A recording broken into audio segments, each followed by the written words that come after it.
भगवान श्री कृष्ण के अनेकों भक्त हुए हैं, उन्हीं में से एक प्रिय भक्त बर्बरीक उर्फ खाटू श्याम जी भी है। आज हम आपको इस वीडियो के माध्यम से बताएंगे बर्बरीक उर्फ खाटू श्याम जी। हारे का सहारा बाबा श्याम हमारा। कैसे पड़ा यह नाम, क्यों दिया श्री कृष्ण ने अपना नाम। बर्बरीक को हिंदू धर्म में खाटू श्याम नाम घटोत्कच के पुत्र बर्बरीक का एक रूप है। कहानी महाभारत से शुरू होती है। पांडव भाइयों में से दूसरे बहादुर भाई राजकुमार भीम के पोते थे। वह घटोत्कच का पुत्र था। बचपन में भी बर्बरीक बहुत ही साहसी योद्धा था। उसने युद्ध कला अपनी दादी से सीखी थी। उसके कौशल और तपस्या से प्रसन्न होकर भगवान शिव ने उसे 3 अचूक बाण दिए। बाद में अग्नि के देवता अग्नि ने उन्हें धनुष भेंट किया, जो उन्हें तीनों लोकों में विजयी ही बना देगा। जब बर्बरीक को पांडवों और कौरवों के बीच भयंकर युद्ध के बारे में पता चला तो वह युद्ध में भाग लेना चाहता था। उसने अपनी दादी हिडिंबा से वादा किया कि वह उस पक्ष में शामिल हो जाएगा जो हार रहा होगा। हिडिंबा के पैर छूकर वह फिर अपने 3 बाणों और धनुष से सुसज्जित अपने नीले घोड़े पर सवार हो गया।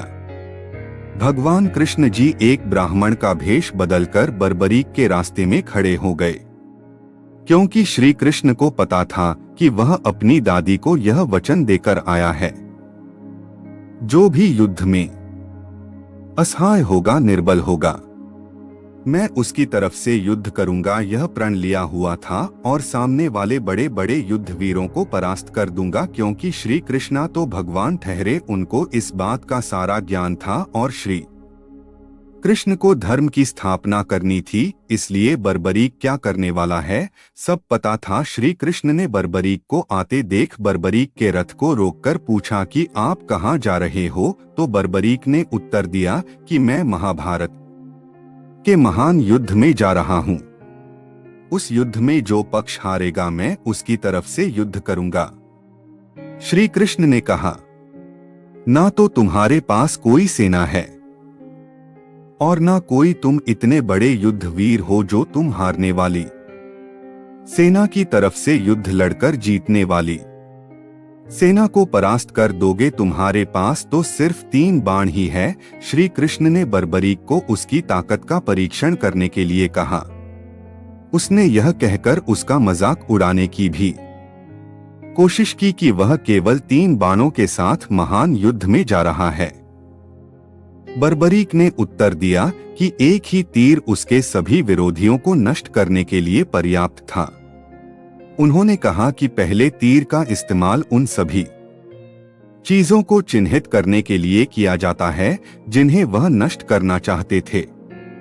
यदि वह दूसरे तीर का उपयोग करता तो यह उन सभी चीजों को चिन्हित कर देता है जिन्हें वह बचाना चाहता था, और तीसरा बाण छोड़ते ही चिन्हित सभी वस्तुओं को नष्ट कर देता था। भगवान कृष्ण ने उन्हें चुनौती दी कि वह जिस पीपल के पेड़ के नीचे खड़े हैं उसके सभी पत्तों को बांध दें। बर्बरीक ने चुनौती स्वीकार कर ली और अपना बाण छोड़ने के लिए आंखें बंद करके ध्यान करने लगा। तब कृष्ण ने बर्बरीक के ज्ञान के बिना पेड़ की पत्तियों में से एक को तोड़कर अपने पैर के नीचे रख दिया। जब बर्बरीक ने अपना पहला बाण छोड़ा तो उसने पेड़ की सभी पत्तियों को चिह्नित कर दिया और अंत में कृष्ण के पैर के चारों ओर घूमना शुरू कर दिया। हतप्रभ कृष्ण ने बर्बरीक से पूछा कि बाण उसके पैर के चारों ओर क्यों घूम रहा था। बर्बरीक ने समझाया कि उसके पैर के नीचे एक पत्ता होना चाहिए और तीर उसे निशाना बना रहा था। बर्बरीक ने कृष्ण को सलाह दी, आप अपना पैर हटाएं। कृष्ण ने तुरंत अपना पैर उठाया और अपने आश्चर्य में पाया कि पहले तीर ने उस पत्ते को भी निशाना बनाया था। कृष्ण ने निष्कर्ष निकाला कि तीर अचूक और धन्य थे। उसने उस बर्बरीक से पूछा कि वह युद्ध में किसका पक्ष लेगा। बर्बरीक ने खुलासा किया कि वह उस पक्ष के लिए लड़ेगा जो कमजोर होगा। भगवान कृष्ण सब जानते थे कि कौरवों की हार निश्चित थी। तब श्री कृष्ण ने बर्बरीक को कहा कि तुम धनुर्धर तो बहुत बड़े हो, पर आज देख लेता हूँ कि तुम दानी कितने बड़े हो। घटोत्कच ने कहा कि मैं जितना बड़ा धनुर्धर हूँ उतना ही बड़ा दानी हूँ। मैं आपको वचन देता हूँ, आप जो मांगोगे वह मैं आपको जरूर दूंगा। क्योंकि श्री कृष्ण को तो धर्म की स्थापना करनी थी, इसलिए यह प्रयोजन किया। भगवान कृष्ण ने तुरंत बर्बरीक को अपना सिर देने के लिए कहा। बर्बरीक चौंक गया। उसने ब्राह्मण से अपनी वास्तविक पहचान प्रकट करने का अनुरोध किया। भगवान कृष्ण ने तब बर्बरीक को अपने दिव्य रूप का दर्शन कराया। उन्होंने बर्बरीक को समझाया कि युद्ध से सबसे पहले माता चंडी को बलि की आवश्यकता है। बलि उसकी होगी जो अतुलित बलधारी हो। बहादुर क्षत्रिय के सिर की बलि देने की जरूरत है। उसने बर्बरीक को क्षत्रिय योद्धाओं में सबसे वीर माना था और इसलिए उसने दान में उसका सिर मांगा था। श्री कृष्ण ने कहा, बलि सिर्फ 3 ही लोगों में से एक होगी। वीर योद्धा हो पांडवों की ओर से 3 ही अतुलित बलदारी है। वो 3 लोग हैं, एक अर्जुन और दूसरा श्री कृष्ण और तीसरा खुद बर्बरीक। भगवान की आज्ञा के अनुपालन में बर्बरीक ने कृष्ण को अपना सिर बलिदान कर दिया। लेकिन उन्होंने कृष्ण से इस आशय का वरदान भी प्राप्त किया कि उन्हें कलियुग युग में कृष्ण के कई नामों में से एक श्याम के नाम से जाना जाएगा।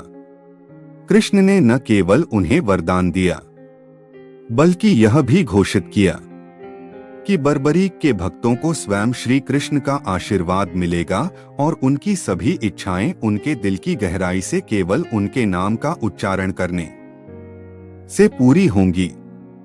बर्बरीक ने अनुरोध किया, लेकिन गुरुवर, मैं यह विराट युद्ध देखना चाहता हूँ, मैं इसका साक्षी बनना चाहता हूँ। श्री कृष्ण जी बर्बरीक को आशीर्वाद दिया, पार्थ, विराट युद्ध देखोगे, जरूर देखोगे। बर्बरीक की इच्छा पूरी हो गई। बर्बरीक के सिर को युद्ध के मैदान के सामने एक पहाड़ी के ऊपर रखा गया था। जब युद्ध समाप्त हो गया तो विजयी पांडव भाइयों ने आपस में बहस की कि जीत के लिए कौन जिम्मेदार है। इस पर भगवान कृष्ण ने सुझाव दिया कि बर्बरीक के सिर ने पूरी लड़ाई देखी थी और उन्हें न्याय करने की अनुमति दी जानी चाहिए।